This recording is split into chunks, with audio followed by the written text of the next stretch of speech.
Hello, നമുക്ക് എങ്ങനെ ഒരു അടിപൊളിയായിട്ടുള്ള ഒരു ബ്രെഡ് ഉപ്പുമാവ് എങ്ങനെ ഉണ്ടാക്കിയെടുക്കാൻ നോക്കാം. ചില ആൾക്കാരൊന്നും ഈ ഒരു ബ്രെഡ് ഉപ്പുമാവിനെ കുറിച്ച് കേട്ടിട്ടുണ്ടാവില്ല. നമ്മൾ സാധാരണ എന്താ പറയുക, റവ വെച്ചിട്ടുണ്ടാക്കുന്ന ഉപ്പുമാവായിരിക്കും കോമൺ ആയിട്ട് നമ്മുടെ നാട്ടിലൊക്കെ ഉപയോഗിക്കുക. അപ്പം നമുക്ക് ഈ ഒരു ബ്രെഡ് ഉപ്പുമാവ് എന്ന് പറയുന്നത് നല്ലൊരു ടേസ്റ്റി ആയിട്ടുള്ളൊരു ഉപ്പുമാവാണ്. കുറച്ചൊരു വെറൈറ്റിയാണ്. അപ്പം നമുക്കിത് എങ്ങനെ ഉണ്ടാക്കിയെടുക്കാൻ നോക്കാം. അപ്പം അതിനായിട്ട് നമ്മൾ ബ്രെഡ് എടുത്തിട്ട് കുറേ കുഞ്ഞു കുഞ്ഞു കഷ്ണങ്ങളാക്കി മുറിച്ചെടുക്കുകയാണ്. പിന്നെ വേണ്ടതെന്ന് വെച്ചാൽ ക്യാരറ്റ്, തക്കാളി, ഉള്ളി, പിന്നെ അതേപോലെ ഗ്രീൻ പീസും എടുത്തിട്ടുണ്ടായിരുന്നു. അപ്പോൾ ഇത്രയും സാധനങ്ങളാണ് നമുക്ക് അടുത്തതായിട്ട് ഈ ഉപ്പുമാവിന് വേണ്ടത്. അപ്പം ഞാനൊരു പാൻ എടുത്ത് അതിലേക്ക് കുറച്ച് വെളിച്ചെണ്ണ ഒഴിച്ചിട്ട് ചൂടാക്കിയെടുക്കുകയാണ് ചെയ്യുന്നത്. എന്നിട്ട് വെളിച്ചെണ്ണ ഒന്ന് ചൂടായി വരുന്ന സമയത്ത് കുറച്ച് കടുകൊക്കെ ഇട്ടിട്ട് പൊട്ടിച്ചെടുക്കുകയാണ്. കറിവേപ്പില ഉണ്ടെങ്കിൽ കുറച്ചുകൂടെ നല്ലൊരു ടേസ്റ്റ് ആയിരിക്കും. പക്ഷേ ഞങ്ങൾക്ക് ഇവിടെ കറിവേപ്പില കിട്ടുന്നത് കുറവായത് കൊണ്ട് തന്നെ ഞങ്ങൾ കടുക് മാത്രമേ ഇട്ടിട്ടുള്ളൂ. നിങ്ങൾ കറിവേപ്പിലും കൂടെ ഇട്ടാൽ കുറച്ചുകൂടെ നല്ല ടേസ്റ്റ് ഉണ്ടാവും.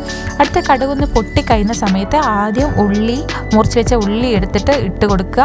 പിന്നെ വേണ്ടത് ക്യാരറ്റ്, പിന്നെ അതേപോലെ ഗ്രീൻ പീസ് എന്നിവ 3 സാധനങ്ങൾ ഇട്ട് കൊടുത്തിട്ട് ഒന്ന് നല്ലോണം വേവിച്ചെടുക്കുകയാണ് വേണ്ടത്.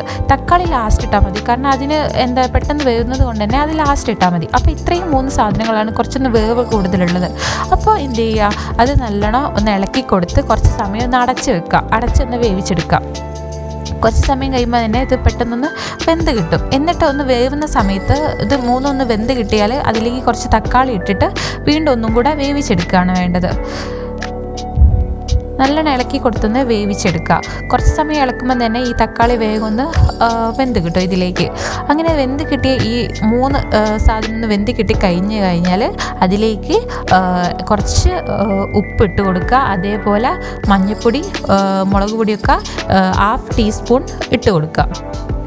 എന്നിട്ട് നല്ലോണം ഇളക്കി കൊടുക്കുക. പിന്നെ നമ്മൾ എടുക്കുന്ന സാധനത്തിൻ്റെ അളവ് ഇപ്പോൾ കൂടുതലാണെന്ന് വെച്ചാൽ ഈ ഇടുന്ന മുളക് പൊടിയും പിന്നെ അതേപോലെ മഞ്ഞൾപ്പൊടിയും കുറച്ച് തോനെ ഇട്ട് കൊടുക്കണം കേട്ടോ.